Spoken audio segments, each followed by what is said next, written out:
Hi, my name is Nate Blakeslee and I'm the author of American Wolf.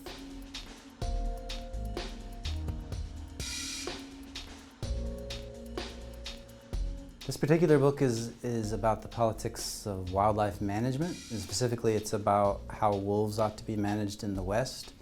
And more broadly, it's about sort of our relationship with the natural world and about what the West means to us as Americans.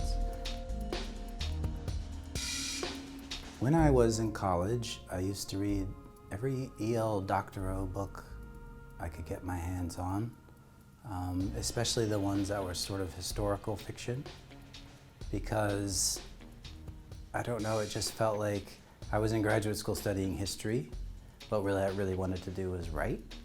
And so he made it seem possible that everything that I was learning would someday be useful instead of just unbelievably sort of pedantic and boring, which is how it seemed to me at the time, and allowed me to entertain the illusion that I was sort of collecting material someday to write a historical novel.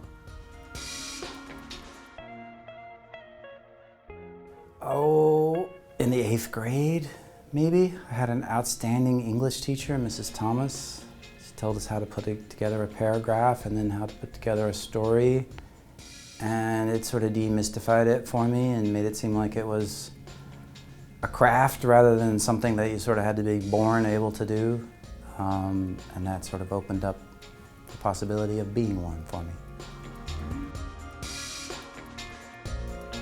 I love the phrase, "it was felt." Can it be a phrase? I love the phrase, "it was felt."